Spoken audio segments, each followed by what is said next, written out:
안녕하세요. 유희선입니다. 오늘은 산업보건에 대해서 공부해 보도록 하겠습니다. 국가고시 커트라인 보시면 제2교시 보건간호학교에 포함되어 있는 과목이기도 합니다. 자, 산업보건은 보건간호와 세부 항목 중 보건교육, 보건행정, 환경보건, 산업보건. 자, 이렇게 4과목 중에 산업보건 약 한 문제 정도 꾸준히 출시되고 있습니다. 그럼 시작하겠습니다. 산업보건은 우리가 평소에 알고 있는 병원 임상간호가 아닌 근로자, 즉 작업환경, 안전한 작업환경을 위해서 근로자의 건강을 체크해주는 분야이기도 합니다. 그래서 1차적인 목적이 근로자의 건강관리에 그 목적을 두고 있어요. 그러면 산업체가 다양하겠죠. 생산공장 또는 사무직, 다양한 직업에서 우리가 산업보건이 어떻게 이루어져 있는지 알아보는 과목입니다. 해서 시험의 키워드를 보시면요. 국가고시에 주로 출제되던 키워드를 보시면 진단, 종류. 산업 간호사들은 실제 어떤 직업, 작업 환경에 어떤 근로자가 활동을 하고 있고 그 근로자에게 어떤 건강검진을 하는지에 대한 특이한 종류가 있습니다. 그 종류 중에 하나가 시험 문제 출시가 된 적이 있고요. 그리고 산업피로, 산업피로의 정의가 무엇이냐. 또 산업재해, 우리가 흔히 알고 있는 산재라고 하죠. 이 산업재해가 무엇을 뜻하느냐. 그리고 작업 환경에서 주로 쓰는 위험한 상황이 벌어지지 않고 산업재해를 막을 수 있는 방법이 무엇이냐. 특히 이 대치라고 하는 방법이 주로 쓰이더라. 그리고 직업병의 종류는 뭐가 있느냐. 그중 레이노 증후군, 다양한 증후군이 있습니다. 그와 관련된 중금속 중독과 관련된 미나마타, 또 컴퓨터와 관련된 비디오 디스플레이 터미널, 그래서 VDT 증후군, 이러한 항목들이 국가고시에 주로 출제되고 있습니다. 자, 그럼 산업보건의 이해, 산업보건의 정의를 보시면요. 주로 누구의 문제를 다루느냐, 즉 근로자입니다. 환자가 아니죠. 근로자. 모든 근로자의 육체적, 정신적, 사회적 건강을 최고로 유지 증진하는 것이 산업보건의 이해입니다.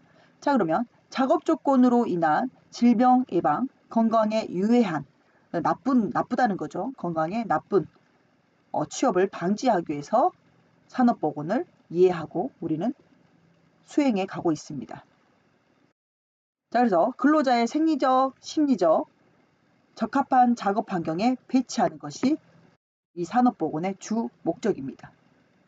자, 그리고 건강진단의 목적을 보시면, 자, 적합한 작업 환경에 배치하고요. 그다음에 집단의 건강 수준을 파악하고요. 직업병의 조기 발견, 그리고 건강 상태를 관찰하기 위해서 건강진단을 하고 있습니다. 2019년도에 건강진단의 종류에 대해서 국가고시에 출제가 되고 주로 출제되는 부분입니다.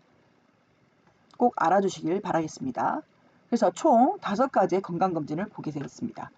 1번 일반 건강검진, 2번 특수건강검진, 3번 배치 전 건강검진, 4번 수시 건강검진, 5번 임시 건강검진이 있습니다. 자, 일반 건강검진이라고 하면 일반적으로 하는 건강검진, 즉 누구를 위한 것인가요? 모든 근로자, 노출이 위험한 작업 환경에 노출이 되든 안 되든 모든 근로자의 건강관리를 하기 위해서 사업주가 주기적으로 실시한다. 주기적으로. 그래서 1년에 1회 실시를 합니다. 1회. 근데 사무직 근로자는 2년에 1회 실시를 합니다. 그럼 1년에 1회는 누구냐? 같은 작업장이라 해도 사무실 안에서 근무하는 근로자가 아닌 이 공장이라 그러면 이 단지에 외부로 잠깐 나가서 현장에서 일하는 분들을 얘기할 수 있습니다. 그래서 키워드는 일반 건강검진은 모든 근로자의 건강관리를 위해서 하는 것이다. 이렇게 알고 계시면 되겠고요. 그 다음에 특수건강검진. 국가고시에 특수건강검진이 주로 출제가 되고 있습니다. 그래서 우리는 특수건강검진 무엇인지 알고 있어야 되고, 자, 특수건강검진의 키워드. 어떤 작업장인가요? 유해한 작업장.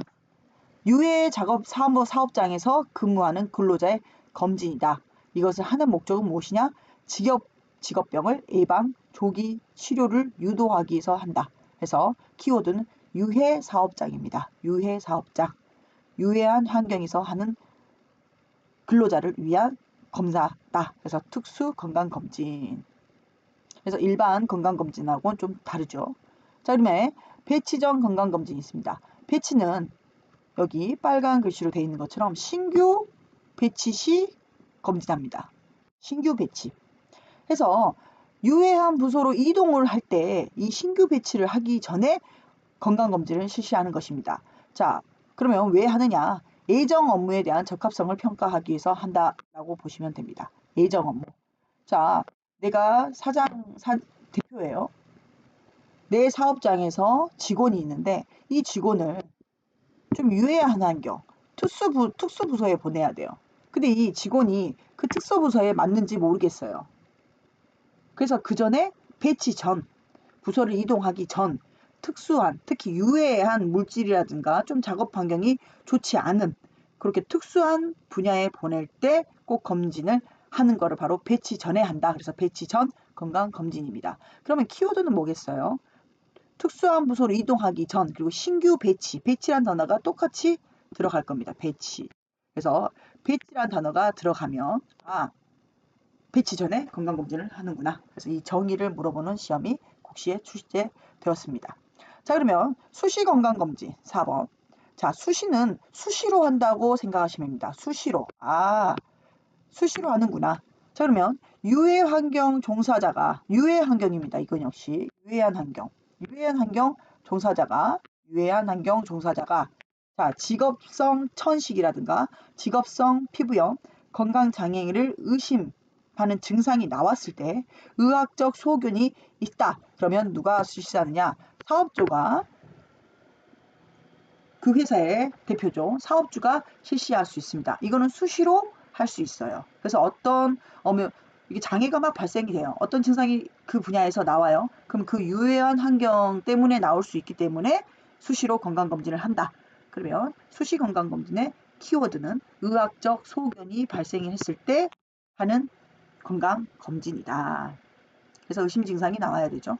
자, 그리고 마지막 임시 건강진단입니다. 자, 임시는 임시적으로 한다라는 뜻입니다. 일반 건강검진은 주기적으로 한다 그러면 임시 건강진단은 임시적으로 어떤 일이 발생했을 때 한다라고 생각하시면 됩니다. 자, 수시 건강진단하고 차이점을 볼까요? 유해한 환경의 종사자, 유해인자 중독 여부 및 질병 여부, 질병 발생원 등을 파악하기 위해서 하는데 한 명이 아니죠. 다수 발생입니다. 다수. 어느 직업에 있는 여직원들이 어떤 생산 공장에 또는 어떤 직업 환경에 있는 여직원 3명, 4명이 갑자기 월경이 안 나온다. 또는 공통적인 어떤 증상이 나온다. 이랬을 때 임시적으로 건강검진을 시행합니다. 그래서 여기에 키워드는 다수라는 단어가 키워드가 되겠습니다. 다수. 여러 명이서. 그래서 다수가 키워드가 됩니다. 자, 그래서 이거를 잘 체크하셔서 이제 국가고시에 시험 문제가 나오시면 이제 그걸 잘 맞추시면 됩니다.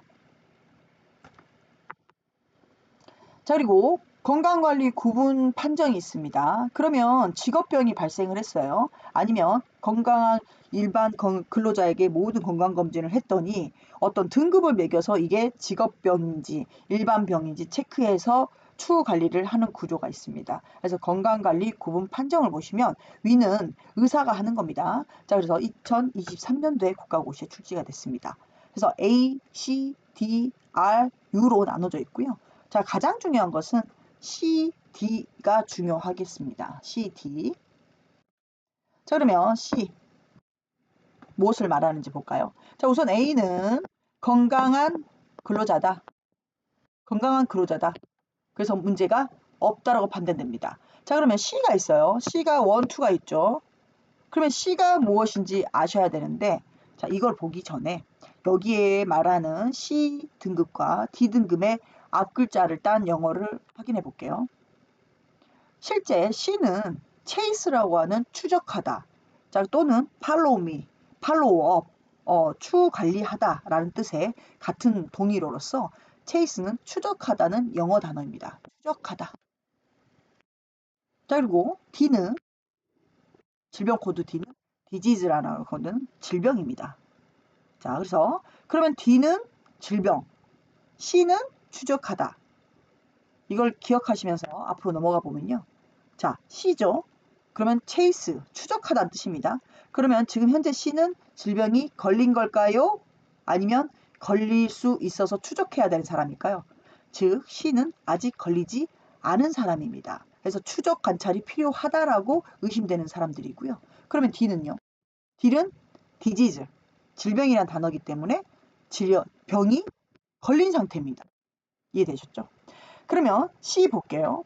C는 자, 추적은 추적이에요. 추적 검사가 필요하다고 판단했습니다. 의사가. 그런데 C1과 2의 차이점을 보시면 C1은 뭐가 관찰됐나요? 직업병이 관찰된 사람. C2는 일반 질환이 관찰된 사람. 이렇게 볼 수 있는 거죠. 자, 예를 들어서 한 공장에서 근로자들을 건강검진을 했습니다. 만약에 분진이라든가 먼지가 많이 나오는 곳이라고 보죠. 그럼 거기에서 폐렴 환자가 나왔어요. 네, 폐렴이 걸릴 수 있는 직업병의 관찰이 임상 증상이 나와요. 폐렴에 대한. 그래서 이 사람은 아직 걸리진 않았으나 추적 관사가 관찰이 필요해요. 그러면 C1으로 등급을 매겨요. 그런데 어떤 한 사람이 같은 공장에 다니는 사람인데 검사를 했더니 경계성 당뇨가 온 거예요. 대사성 증후군. 그래서 경계적으로 당뇨병이 있어요. 근데 아직 당뇨로 진단하기 이른, 앞으로 지켜봐야 되겠다, 추적해봐야겠다 하면 이 당뇨라고 하는 것은 직업병이 아니고 일반병이죠. 그래서 그 당뇨에 걸릴 수 있는 예상자를 추적하는 사람은 C2로 기재를 합니다. 그래서 C는 질환이 아직 걸리지 않은 추적조사, 관찰을 해야 되는 대상자, 그게 C고요. 1, 2로 나눈다 그러면 C1은 직업병이 있느냐 없느냐를 보는 것이고 C2는 일반 질환이 있느냐 없느냐를 보는 것입니다. 자, 그러면 D는 그럼 1, 2가 같다고 보면요. 자, D는 질병이라는 영어 단어였습니다. 그럼 D는 질환이 있다 없다? 소견이 보인다. 그래서 이미 질환에 노출이 됐다라고 판단하는 사람입니다. 그럼 D1은 직업병 소견이 있다라고 보여지는 겁니다. 그럼 치료 같은 게 적극적으로 들어가야 되겠죠. 그럼 D2는 직업병은 아니지만 무슨 병이 있어요? 일반 질환이 관찰된 사람입니다. 그건 D2로 표기가 됩니다. 자, 여기서 R 같은 경우는 다시 2차적으로 다시 검사를 해봐야 되는 대상자. 리서치 다시 한다. 리스타트. 리라고 생각하시면 됩니다. 자, 그러면 여기서 말했으면 자, 2차 건강검진 대상임을 통보하고 30일을 근거하여 해당 검사가 이루어지지 않아 건강관리 구분을 판정할 수 없는 경우에는 unknown, 모르겠다. 그래서 U로 분류를 합니다. 자, 그러면 우리가 여기서 잘 알아야 하는 것은 바로 C1과 C2와 D1과 D2 구별을 하실 수 있어야 되겠죠. 네, 그래서 직업병과 관련되어 있는 직업병은 C1. 자, 일반은 숫자 2와 관련이 있고요. 자, 그러면 질환이 걸린 거는 disease, D와 관련이 있고요. 질환이 아직 걸리지 않고 관찰을 요하는 거는 C와 관련이 있다라고 생각을 하시고 외우시면 되겠습니다. 그래서 chase C1, C2와 관련된 chase, 추적하다. 아직 질환이 걸리지 않았다. 자, D는 질환이 걸렸다. D1은 직업병이 걸린 거고 D2는 일반 질환이 걸렸다. 직업과 관련 없는 질환이 걸린 것을 D2로 명명합니다. 자, 산업피로와 산업재해라는 코드가 있습니다. 그러면 산업피로는 무엇이냐? 산업피로에 대한 정의가 나왔습니다. 자, 산업피로. 내가 직장을 다니면서 내 근로자로서 직장을 다녔더니 몸이 너무 아파요. 근데 주말에 쉬었더니 아주 편해요. 병원에 갔더니 스트레스성으로 일시적으로 나타날 수 있으니 집에서 충분히 휴식을 취하십시오. 이렇게 얘기한 것이 바로 산업 피로죠. 그래서 정의를 보시면 피로 자체가 질환이지는 않다. 피로 자체가 질환은 아닙니다. 그런데 가역적인 생체 변화. 자, 비가역적이 아니라 가역적이라고 돼 있죠. 자, 가역적인 것은 뭐예요? 다시 돌아갈 수 있다. 그래서 잠깐 어깨가 결리고 아팠지만 다시 정상적으로 어깨가 아프지 않을 수 있다는 뜻이고요. 건강 장애에 대한 경고 반응이죠. 너 너무 무리했으니까 조금 쉬어줘. 이렇게 몸이 표현하는 것이고요. 자, 이로 인해서 산업이 너무 스트레스가 누적되고 몸의 피로가 쌓이면 이 근로자는 첫 번째 뭐가 떨어지죠? 생산성이 저하될 수 있고요. 산업 재해와 직업성 질병 발생이 원인이 될 수가 있습니다. 그래서 산업 피로를 충분히 풀어줘야 되는 상황이 생기는 거죠. 자, 그리고 산업 피로에 그러면 예방책은 무엇이냐? 피로가 좀 적당히 오지 않게. 자, 1번.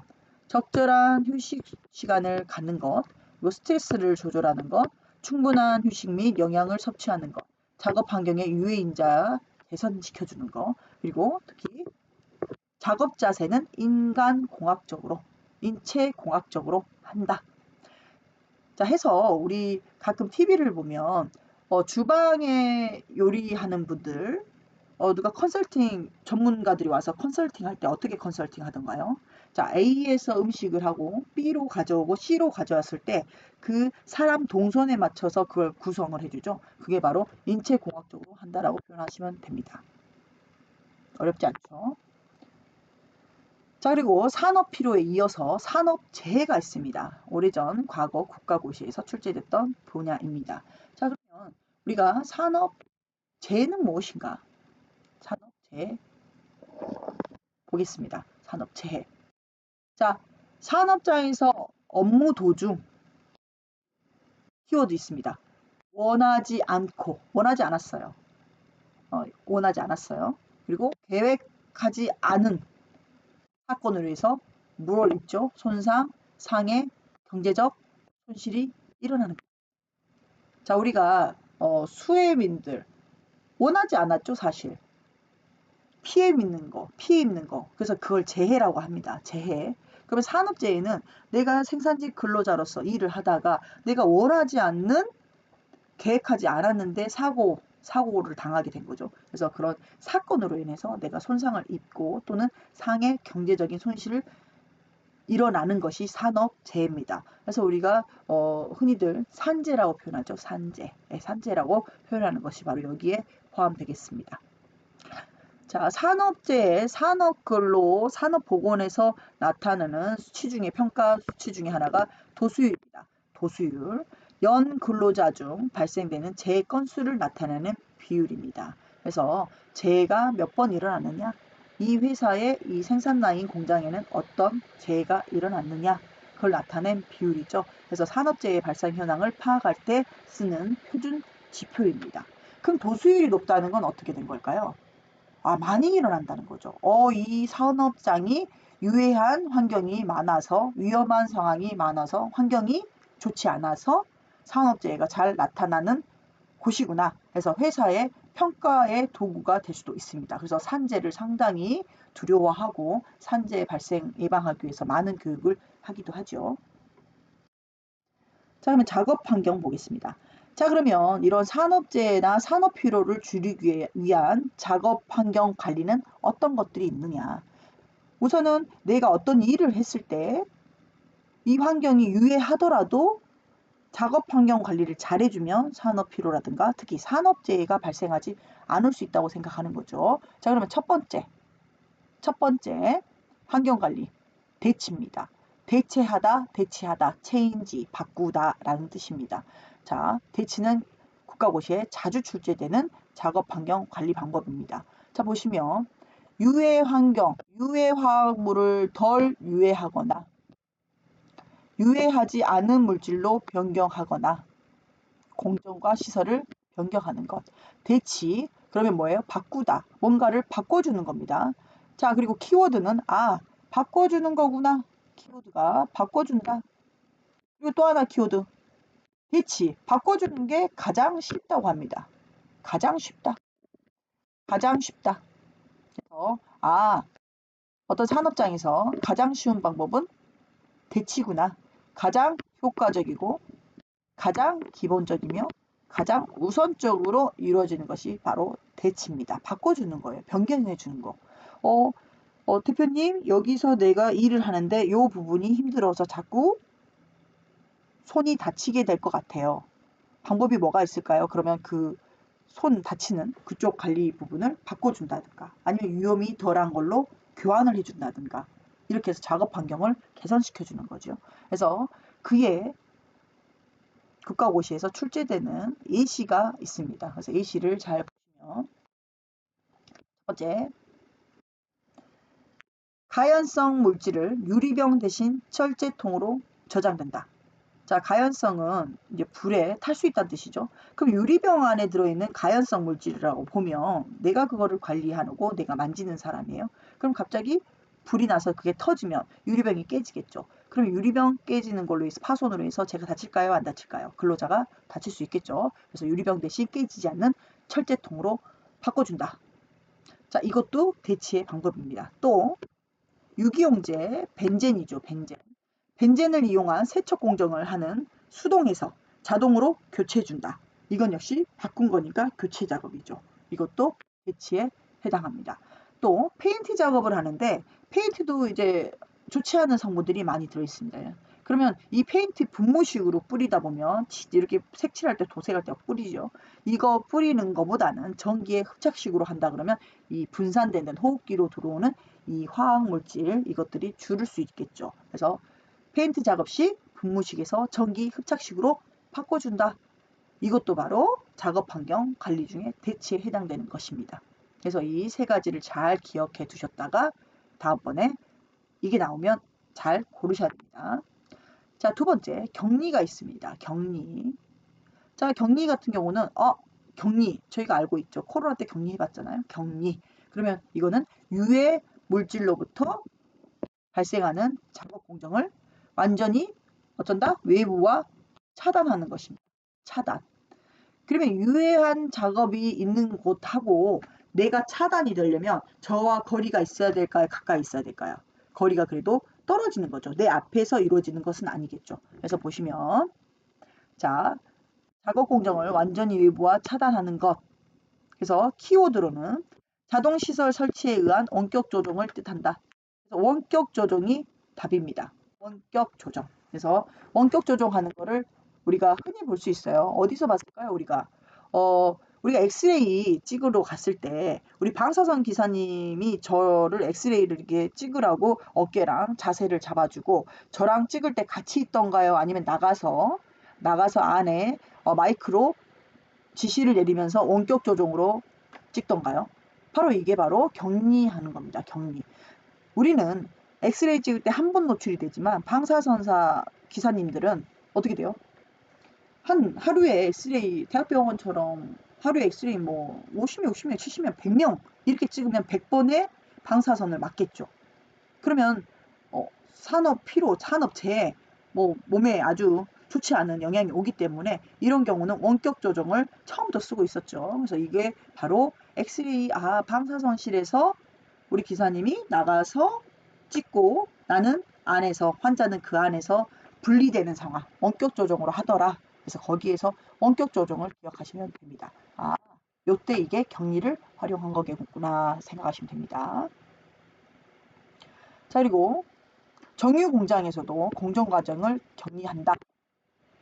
그래서 격리라는 단어가 잘 기억하고 혹시 잘 나올 수 있어요. 원격 조정 키워드입니다. 자, 그 다음에 작업 환경 관리에서 환기가 있습니다. 환기. 자, 환기는 어렵지 않죠. 자, 신선한 공기를 공급하여 유해 물질을 희석하여 농도를 낮추는 방법. 자, 분진이라든가 냄새라든가 유해 증기가 있겠죠. 유해 증기. 그래서 자, 작업장에 뭐가 안 좋나요? 우리가 가스레인지 같은 거 보면 이 올라오는 안 좋은 이 가스레인지 음식을 하면서 나오는 이런 것들을 없애기 위해서 위에 후드가 설치되어 있죠. 그래서 그 작업장 후드, 우리가 음식할 때 나오는 그 후드를 생각하시면 됩니다. 그래서 공기 공급을 하기 위해서 냄새라든가 분진, 유해 증기를 없애기 위해서 쓰는 게 작업장 후드 설치, 또는 작업장 덮개 설치. 아무래도 덮어놓으면 더 낫겠죠. 그래서 작업장 덮개라든가 작업장에 후드를 설치한다. 그리고 유해물질을 빨아들여 밖으로 배출시키는 장치를 설치한다.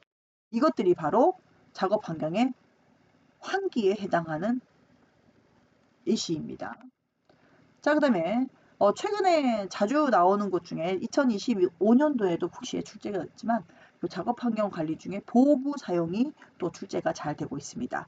자, 바꿔주는 것도 좋고 격리하는 것도 좋고 이렇게 조금 전처럼 환기시키는 구조도 있겠지만 때로는 내 근로자가 그렇게 이거 세 개를 적용할 수 없었을 때는 반드시 보호구를 착용해야 된다. 그래서 똑같은 여건에서 근무 시간에서 보호구 착용은 작업병에, 직업병에 영향을 미친다고 되어 있습니다. 자, 그러면 방진 마스크가 있어요. 그 종류 중에. 방진 마스크는 뭘까요? 먼지입니다. 먼지. 그리고 방독 마스크. 방독 마스크는 유해가스죠. 그래서 방독 마스크, 유해가스 작업 환경에서 취해야 될 근로자의 조치로 옳은 것은 그러면 방독 마스크를 쓴다. 이게 답이 됩니다. 그래서 보호구 착용 중에 유해가스는 방독 마스크더라. 그리고 직업성 난청이 있죠. 연마 작업이라든가 소리가 너무 커요. 드드드드드 이런 소리. 그리고 너무 그런 연마 작업하니까 뭐 철을 이렇게 가는 연마 작업에서 소리가 너무 큽니다. 근데 그럴 때는 이 근로자가 직접 들고 내가 기구를 들고 해야 되는 환경입니다. 여기를 대치가 된다든가 뭐 원격 작업을 할 수가 없죠. 내가 직접 일을 해야 되니까. 그랬을 때는 어떤 보호구를 착용하냐면 직업성 난청은 청력과 소음과 관계가 있기 때문에 귀마개를 씁니다. 귀마개 또는 귀 덮개를 이용한다. 그래서 보호구 종류 체크하셔서 방진 마스크, 자 방독 마스크, 귀마개 요걸 어떤 곳에서 쓰는지 이해하시고 가시면 좋겠습니다. 자, 다음 챕터는 직업병입니다. 직업병. 직업병의 정의를 보시면요. 직업병. 일반 질환하고 좀 다르겠죠. 그래서 키워드는 특정 직업 종사자가 발생되는 특정 질병입니다. 그 환경, 그 직업에서만 발생되는 것을 직업병이라고 표현하죠. 자, 직업병의 특징을 보고 가겠습니다. 특징도 키워드가 중요하니까 한번 볼게요. 자, 보시면 자, 임상적 또는 병리적 소견이 일반 질병과 구분하기가 어렵다. 일반 질병과 구분하기가 어렵다. 왜냐면 일반 의사진 의료진들도 이 직업병을 많이 바라보진 않았고요. 직업병이 또 어디서 어떻게 또 나올지 모르기 때문에 사실 직업병은 일반 질병과 구분하기가 상당히 어렵습니다. 내가 눈이 안 좋아요. 눈이 시력이 떨어졌어요. 일반 노안이든 백내장이든 뭐 녹내장이든 이렇게 의심하는 거와 임상 증상이 좀 다르다는 뜻이에요. 그래서 구분이 어렵습니다. 그리고 중요한 거.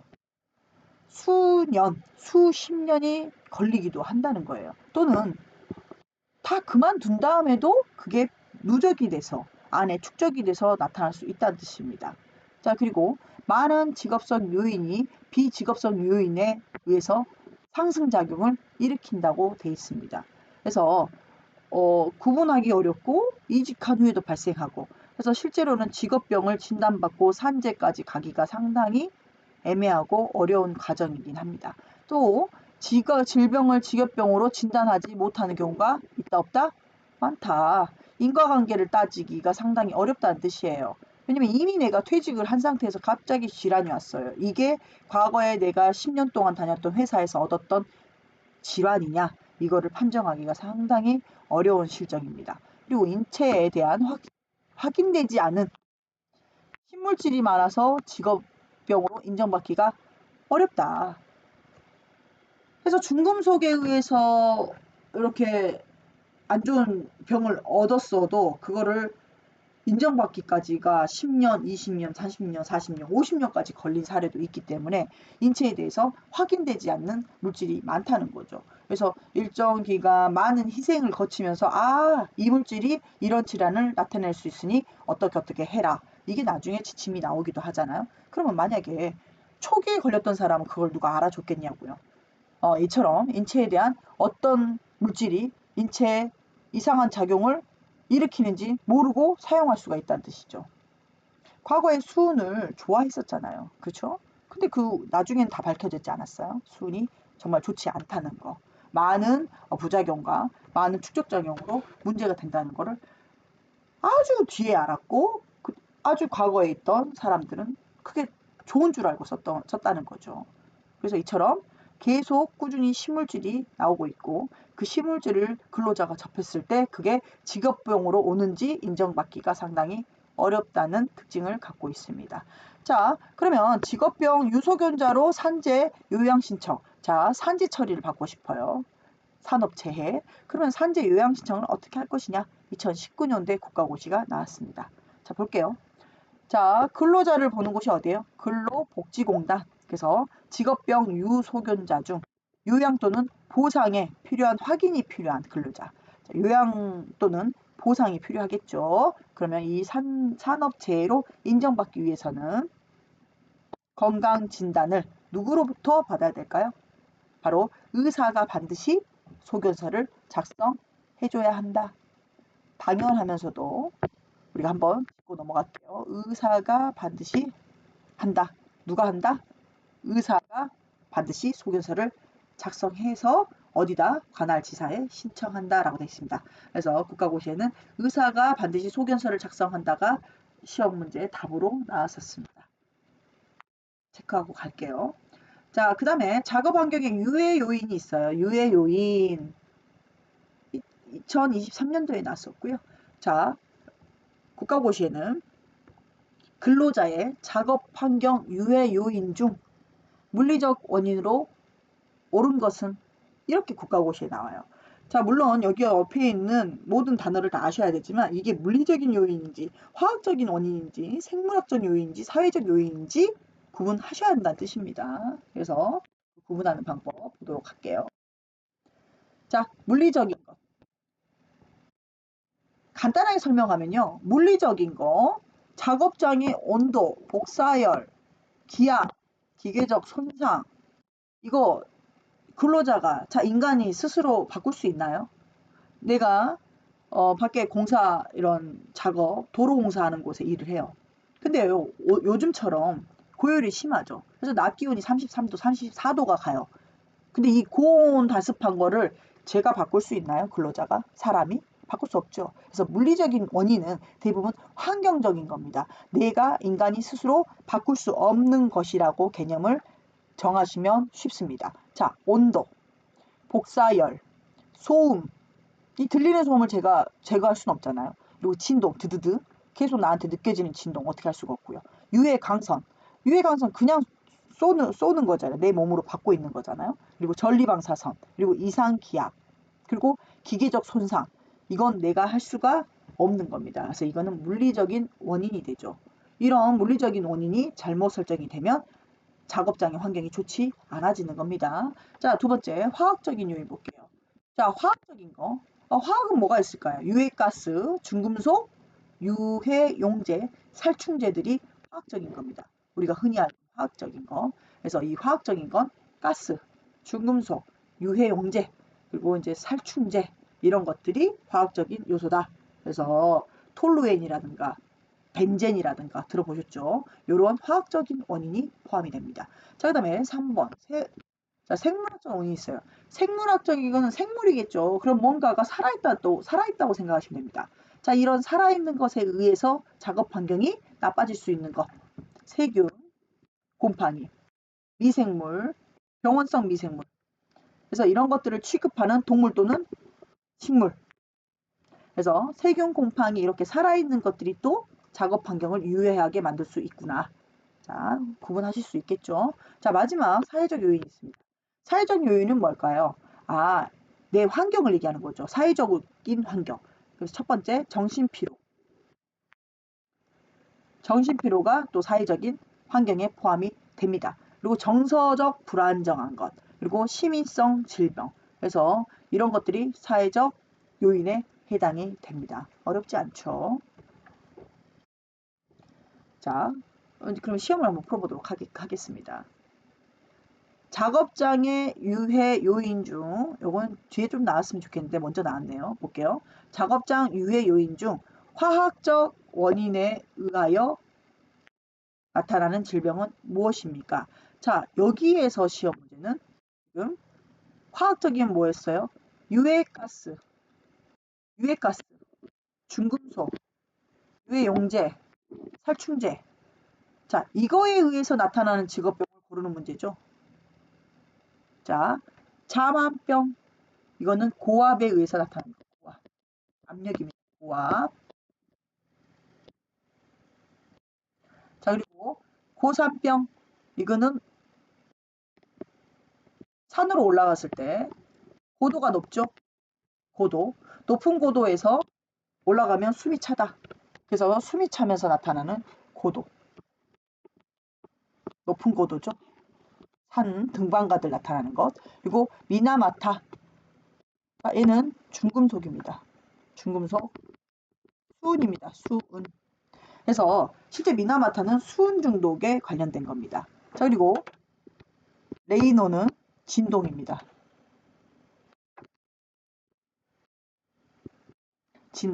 진동과 관련된 것. 그리고 수분가는 터널 증후에서 이게 손목 쪽의 관절이 문제가 되는 거죠. 그래서 작업 환경이죠. 뭐 타이핑을 많이 한다든가 손목을 많이 쓴다든가. 그럼 여기서 화학적인 건 뭘까요? 미나마타죠. 수은, 중금속에 해당되는 미나마타가 답이 되겠습니다. 미나마타. 그래서 이렇게 국가고시는 풀게 됩니다. 자, 이제 드디어 직업병이 뭔지 나열되게 되겠습니다. 우선 여기까지 하고 다음 시간에 직업병의 종류에 대해서 마무리하도록 하겠습니다. 감사합니다.